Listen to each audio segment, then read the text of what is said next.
This theme about changing the world or stuff that needs to get better is, recurs often in music, in literature, in media, on the signs outside elementary schools, and at any kind of graduation that you have been at or heading into grad season for many people. And I remember being at my son's grade 12 graduation a couple years ago, and during the address to the students, one of the things that the trustee said was, you can change the world. Go out there and pursue your dreams and do what you want to do because you can change the world. Now, maybe I was the only cynical person in the room there, but I thought, man, if I was them, I would feel like, so you want me to change the world? Like the world that you've messed up with plastics and garbage and aerosols, and you want me to fix that.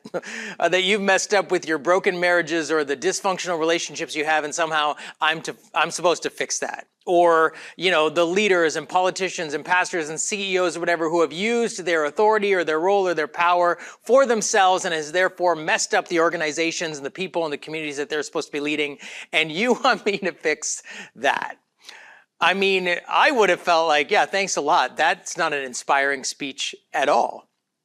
Change the world sounds good, but it's difficult. And, if you're anywhere, let's say under the age of 30, the multiple generations kind of in the room, maybe under the age of 30, you have in your hand the awareness more than any other past generations of all of the things in the world that need to change.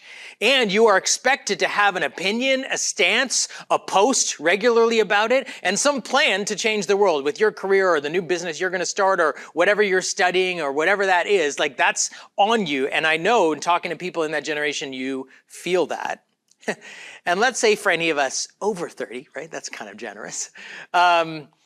We feel the same thing, and except I would add to that, I don't know, maybe it's just me, fatigue from trying maybe or living in this world for a little bit longer, and some pessimism of like, well, what's really going to change or make a difference? Nothing's new. It seems like the world's always broken. So many things need to change.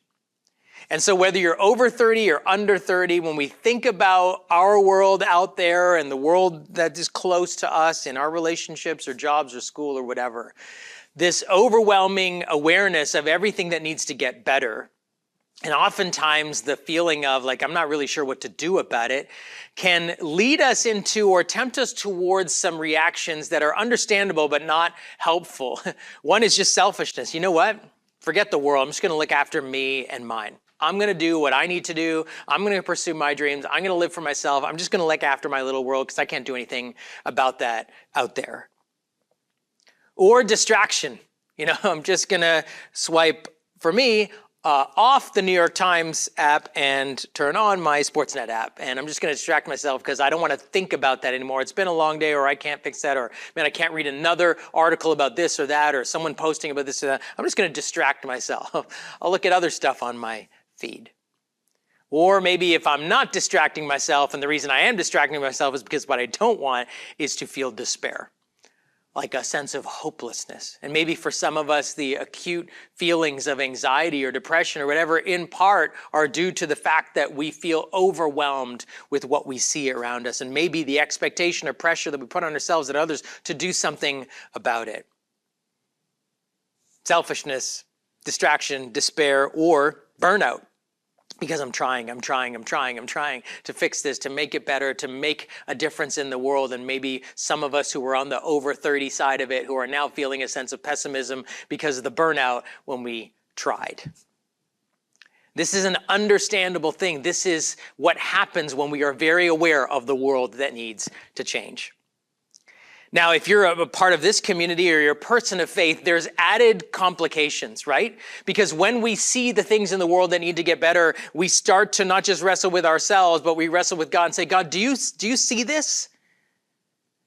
In other words, we sing about the fact that you're close. So if you're close, if you are sitting where I'm sitting, you must see what I'm seeing. God, do you see this? God, do you care about this? Right? You're a God of love. Like you love, you're compassionate, right? That's what we believe. That's how we appeal to you as we sing about you as a God of love and compassion. Do you care about this? Not just do you see this, do you care about this? And God, do you have a plan to do something about this? Do you have a plan to change the world, to make it better? Because that's what's needed, because you apparently have the power, not just closeness that you can see it, not just that you care, you love us, but also you have the power to make this better, to make a change. And that's exactly what we are talking about in this season, over these last several weeks, in the season of Lent, in a series that we have called Jesus Died, It's a Big Deal.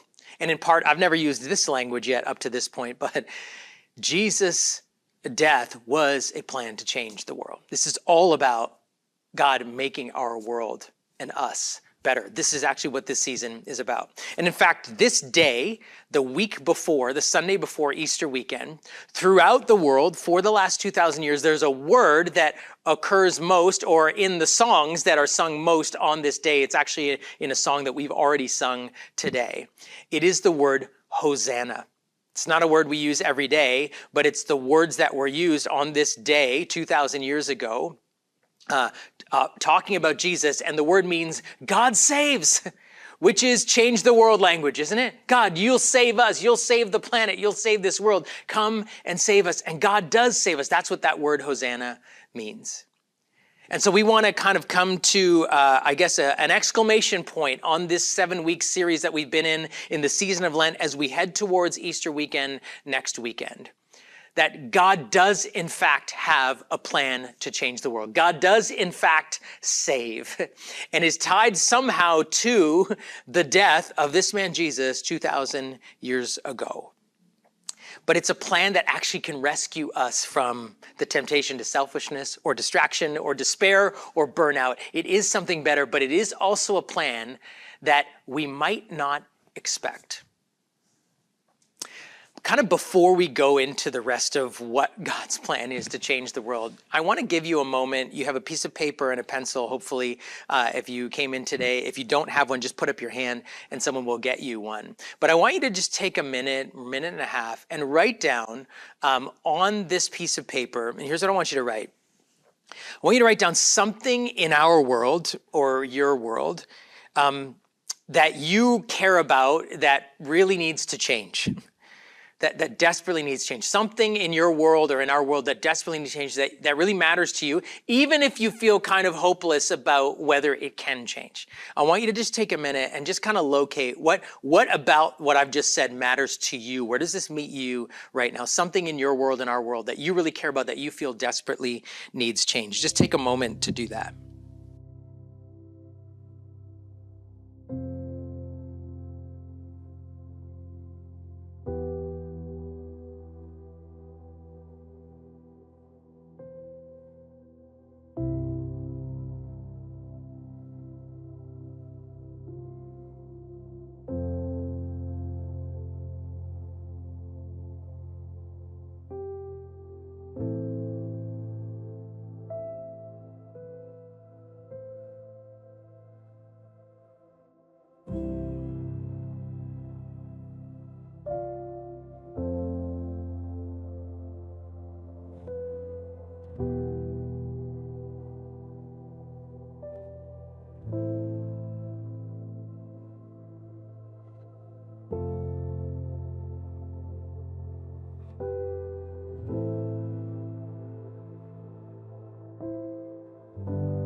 And one of the interesting things to realize is the need for change is not new, though the reasons for it and the particulars and the specifics in your life and our world are unique to this season. The need for change is not new. In fact, if you read what we call the Old Testament, or the first half of this library called the Bible, here's what you will find, is that the world in so many ways and for so many reasons is not as it should be. It is broken and fragmented. It's beautiful but broken. And it needs change at every level, personally, psychologically, relationally, politically, globally. And that no person, no family, no tribe, no nation, no king, no kingdom, no amount of money, no political system, no religion can make it better, can actually change it for good. I just summarized the whole first half of the Bible for you. That's really where you get to if you read the first half of Scripture. Is like the world is desperately in need of change. The world as it was meant to be. You and I as we were meant to be. And yet no person, no system, no religion, no name, no king, no kingdom, no amount of wealth can actually do that. And this was actually, in a sense, the world of the people that Jesus came to in the Greco-Roman first century. His own people were a people in desperate need of change, living under the rule of the Roman Empire, living under an empire that not only taxed them into poverty and slavery, but that those taxes then funded the brutal violence of the Roman army, which oppressed them and held them under power, under heel. And in a sense, the loss of political and religious and relational identity and freedom. And so the people, the Jewish people that was Jesus' own people, were desperate for their world to change, for things to get better. And just when it seemed, in a sense, that like the first half of the story, everything was hopeless, like nothing was going to get better, this man Jesus arrives on the scene. And somehow he seems to be able to rise above the things that were making life difficult for himself and everyone else. He still lived under the Roman Empire. He still lived in the same situations they were in. But his words seem to have power and hope. And in fact, at times, hints of revolution in them. He was talking about a king and a kingdom and God's new way, and that God's kingdom was here. And people were so excited, not just at the words and the kind of language he was using, but he seemed to have a power about him that could back up his talk, and that he was doing miracles and kind of at a physical level of provision for people, but also at a spiritual level of casting out demons, raising people from the dead. And yet, as enamored with him as they were so also equally frustrated with him because he didn't seem to want to get on their plan to change the world. In a sense, they were kind of asking him roundabout, if you read the conversations they had in his biographies, the same questions we ask God. Like, Jesus, do you see this? Like, they kept part of what they were dialoguing with him about. You see the situation we're in, right? Well, you see that we are taxed into poverty and slavery, and you see how oppressive the regime is that we're under. You see how all the religious leaders and the political leaders who even have power are just using it for themselves anyway. You see this, right, Jesus? Jesus, do you care about this? I mean, he seemed to have so much compassion and love for all kinds of individual people. And they were trying to harness that to go, hey, how about all the people? How about your nation? How about your own people? How about the world that needs to change? God, Jesus, you see this? Do you care about this? Jesus, do you have a plan to change the world? In fact, the longer he talked, the more people tried to press him. What exactly do you mean? What exactly are you talking about a kingdom and God's kingdom and a king? And are you that king? Is that what you're getting at? And so often he would be evasive or just, not even answer the question and not seem to make any move to change the world, which drove them crazy.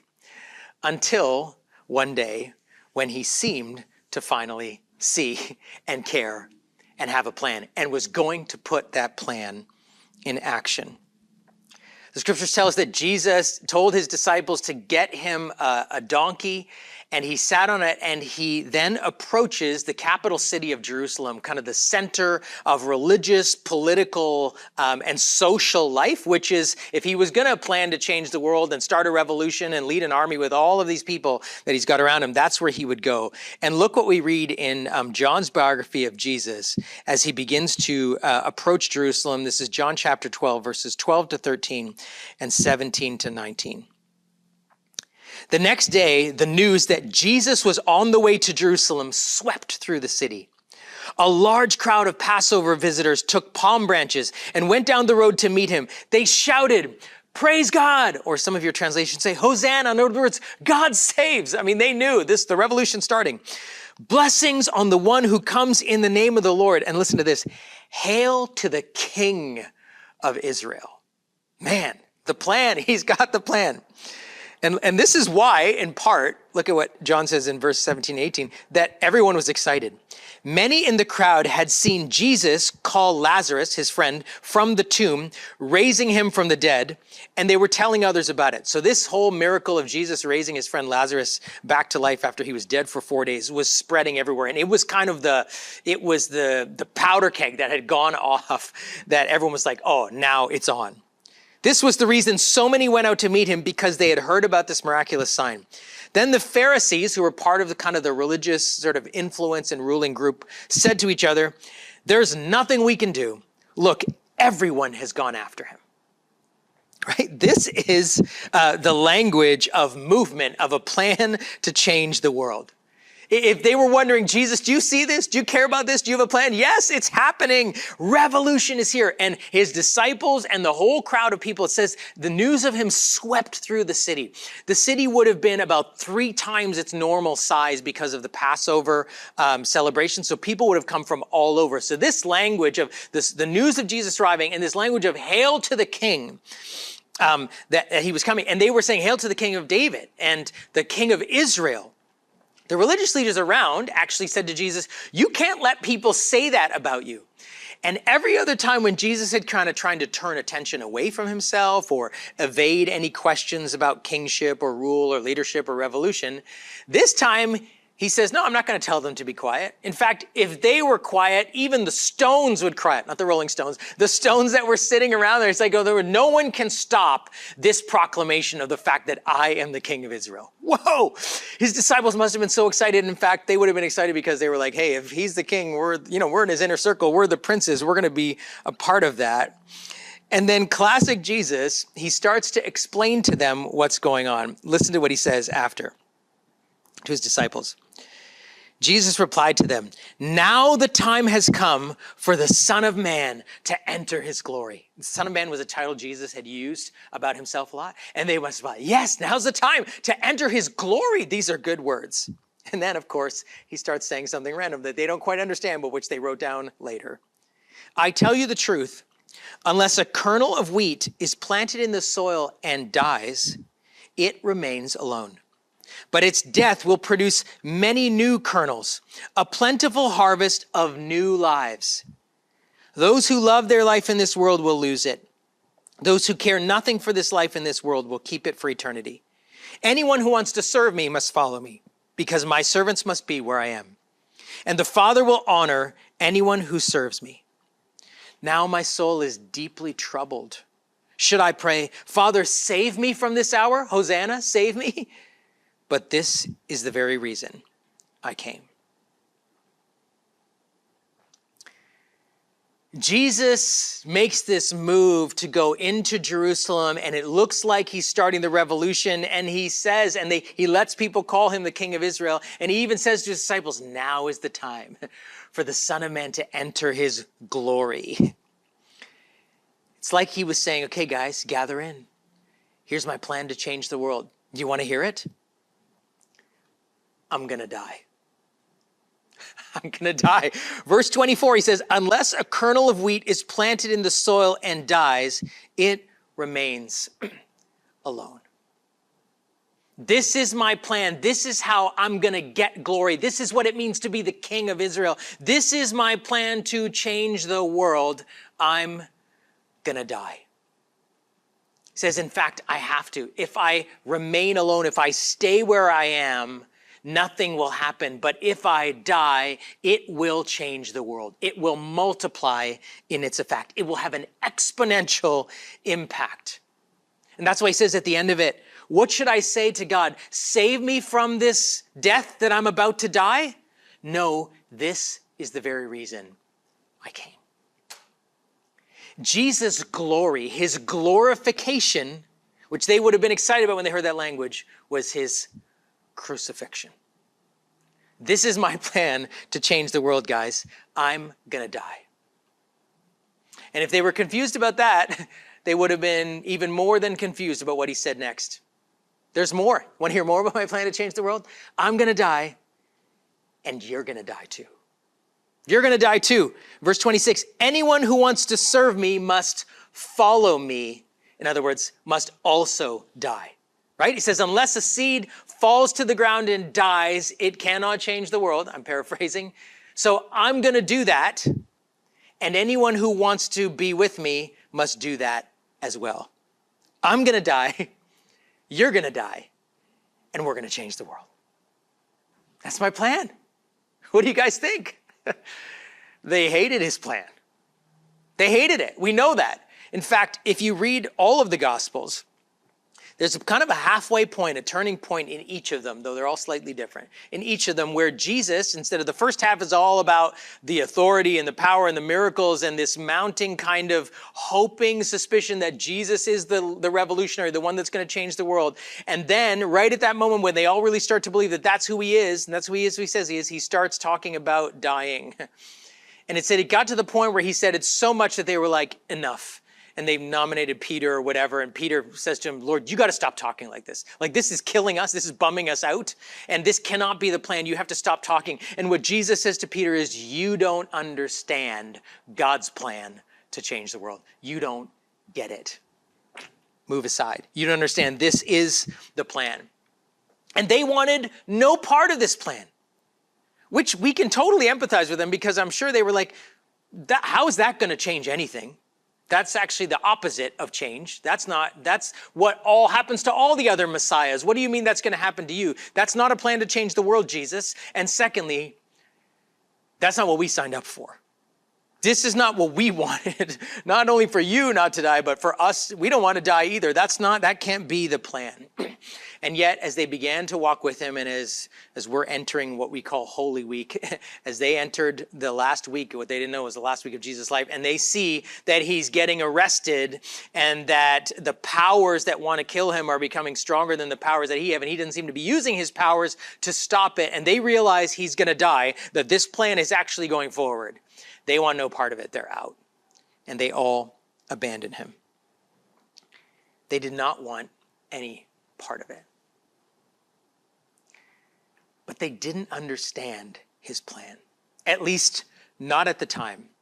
But of course, you realize this as soon as I'm going to say it. This was written later, what I just read for you in the Gospel of John.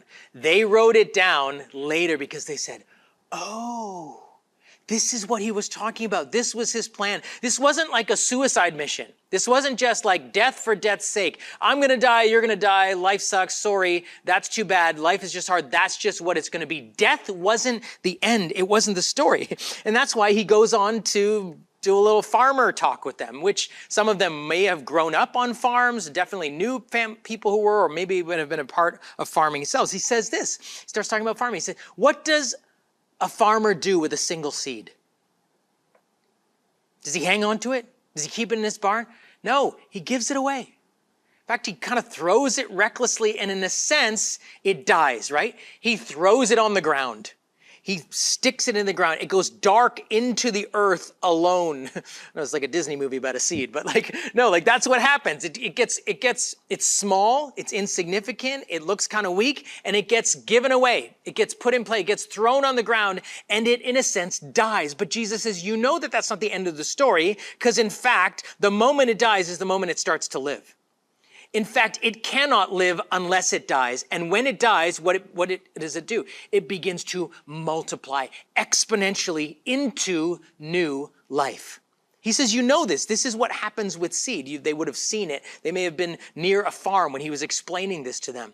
They would have seen this over and over and over again. You know, this is not actually a death. It's a pathway to new life. The farmer gives it away, and it's not the end. It actually multiplies into many, many new lives. This is why Jesus says, it's my plan to change the world. Which they might have said, that's a nice analogy, Jesus. That won't work. Except it did. It did. I mean, think about how insignificant, small, weak, and pathetic the life of Jesus actually was. Think about it. For the first, he died at the age of 33. For the first 30 years, he did nothing marvelous or significant. The reason we know that is nobody wrote anything down. There's really nothing from almost all of the first 30 years of his life. There's like one little story when he's 12, but it's really not much.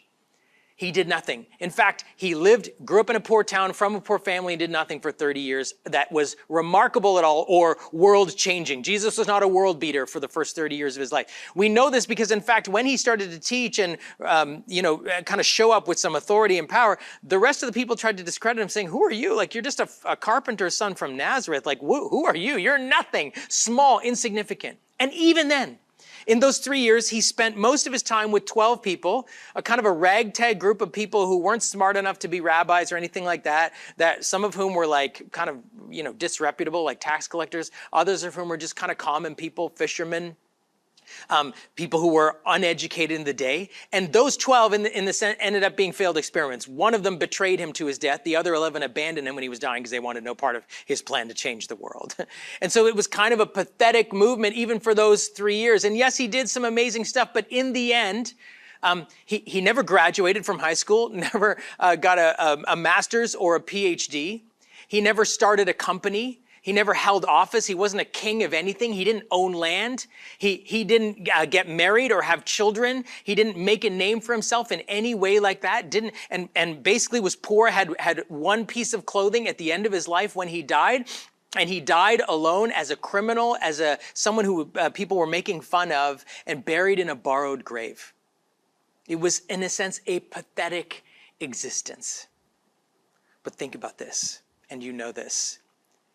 His life has resonated more and exponentially than any other life in history by a landslide. There is no one in the world ever who has had as many songs sung about him and to him every single weekend for the last 2,000 years all over the world in every language under the sun.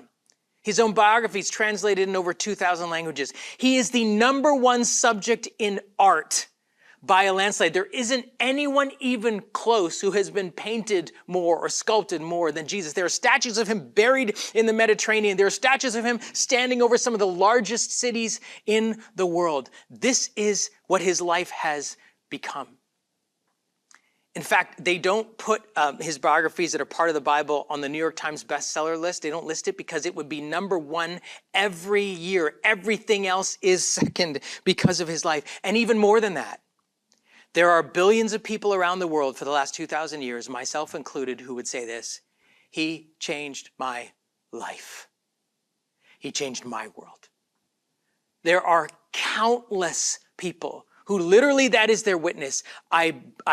I met him and he changed my life. My life will never be the same. He has set me free from my addictions. He has healed my marriage. He has healed my body. He's changed my way of seeing my world. He's given me new purpose, new meaning. He's infused my life with a sense of purpose and joy and forgiveness and grace. There are billions, literally, people around the world for the last 2,000 years who say, he changed my world. He changed me. Not just that. The Red Cross, the Salvation Army, in our own city, Sick Kids, St. Mike's, St. Joe's, are all started by people who followed Jesus, inspired by Jesus. Same with Mother Teresa, who was a one-person wrecking crew, a very small, diminutive, seemingly unimportant nun who was a world beater in Calcutta and set a new standard of what love actually looks like, inspired by the love of her Savior, Jesus Christ. Same with William Wilberforce, who ended up through the legal system, getting the North Atlantic slave trade in the 19th century abolished. And Martin Luther King, inspired in the 20th century to end racism and slavery in America. It turns out it was a plan to change the world, and it worked. And now he says to you and I today, hey, what about you and what you have? Does what you have seem small, insignificant, almost like unnoticeable to most people? Even perhaps yourself, you look at it and you think, this is nothing. Or does it seem like something you're just going to hang on to and keep to yourself? Because change seems impossible. The world and its issues and all the problems out there seem so big, and the seed of what I have in my life or in my hands seems so insignificant and small. Give it away. Put it in play. Let it die in a sense, like sow it, scatter it like a farmer. We die. This is what we don't die on the cross. That's what Jesus did. We die. We follow him by giving away or putting in play what we have, however small or insignificant it seems. What you have to give to the world. What you dream you might be able to be or do to make a difference. Even if I can say this, the weaknesses that you have that you feel are holding you back from making a difference in this world. Your weaknesses, your failures, your challenges. Friends, when you see a farmer sowing seed, he's not crying as he's giving it away. He's not sitting there going, I should hang on to this. I should just keep this in the barn. That will be better. We'd say, no, you fool, give it away. He's not crying as the seed is dying because he's giving away. Why? He's no fool. He knows exactly what's going to happen with that when he gives it away. He knows it's going to fall into the ground cold and dark and go under the ground and in a sense die. And as soon as it does, it comes alive. In fact, it's dead. It is weak and small in my hands, but when I give it away, when I put it in play, when I bury it in the sense, just like Jesus who was buried in the ground and up from the grave comes new life. This is what happens when we give to God what we have. It becomes alive when we're willing to put it in play. The farmer knows what's going to happen because that's how seed works. We know that happens with what we have to give away because that's what happened to Jesus. That's why Jesus says, watch me, this is my plan. I will go first. Unless the seed falls to the ground and dies, it cannot multiply into harvest of life, but I will, and it does. And then you can see I can do it too. It's the same guarantee. This is how it works. It doesn't matter how big the problems are that we're facing in this world, how small or seemingly insignificant or disconnected what we have feels to solve those things. We resist the temptation to selfishness. I'm just going to keep this. I'm just going to look after myself and do things for me and mine. We resist the temptation for distraction. I'm just going to tune out the problems because I can't fix it. We resist the temptation to despair where we let hopelessness and fear and scarcity come into our hearts and minds. We resist the temptation to just burn out and try harder. No, we give what we have, trusting the miracle of seed, trusting the miracle of the death and resurrection of Jesus, that is a picture of what happens when we put what we have in play. A few years ago, Jen and I had the opportunity to be in London, England, with a group of pastors who were touring the city and visiting different churches. And while we were there, in one particular church, we were told the story of this man, John Newton. And it wasn't the story of his amazing hair, as you can see here. John Newton was the captain of a slave ship for 15 years, where he transported thousands and thousands of Africans across the North Atlantic all over the world as slaves, until Jesus got a hold of his life. And he fell to his knees and realized that what he was doing was so wrong. And he repented of all of his sin of being a slave trader. In fact, he wrote the song Amazing Grace. Have you ever sing that? Amazing Grace, how sweet the sound that saved a wretch like me. He was like, yeah, that's what I was, a wretch. And Jesus saved me. Amazing grace. And then we got to go to the church, St. Mary Woolnoth, where John Newton, this John Newton, who was saved by the amazing grace of Jesus, became a pastor. And that's a picture of the pulpit, where he used to preach about the amazing grace of Jesus, and often out of his own weakness and failures and the things that he had done as a slave trader, as he told the story of how Jesus had given him grace and changed his life. But he also did something that probably for him seemed small, but he knew he had to do. He handed out flyers everywhere with this picture on it. It was a picture of a slave ship, one of the ones that he had captained. And it was a picture of all of the bodies of African slaves that they would cram into that boat. And it's a brutal picture, but he's saying, this is still happening. This needs to stop. And so he began to use his pulpit and his opportunity to try to get rid of slavery. And he handed that pamphlet out everywhere he went. That was all he could do. And after we saw the pulpit, saw the church, saw the pamphlet, we then met this young man, Wole, a black African who is now the pastor at St. Mary Woolnoth, preaching from the same pulpit where years and years before, John Newton was confessing his crimes of black African slavery, where he was doing what he could in his way to try to thank Jesus for the grace that he had given him and telling everyone about slavery and that it had to stop. Could he ever have imagined in a million years that that seed, that thing that he was giving away, and actually what he was giving away was his own story of failure, would one day result in a black African pastor standing in that pulpit and preaching about the same grace and power of Jesus and his death and resurrection? I can tell you he would not have ever imagined it. Friends, you and I cannot see sometimes the connection between the small thing that we have that Jesus asks us to give away, that in a sense die to and serve and put out there, put in play. We can't often imagine the connection between that and the incredible change that Jesus can and will bring from that.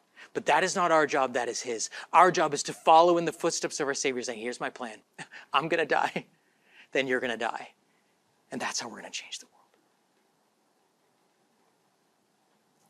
And so in light of that, and as we approach Easter weekend, where we remember the death and resurrection of our Savior who went first, I want you to take that piece of paper that you wrote on at the beginning. Hopefully you didn't lose it or crumple it up. And I want you to turn it over. And on the other side, I want you to write this. Write down something that you have to give. Something that you have to give away to put in play. No matter how small or insignificant or weak it seems.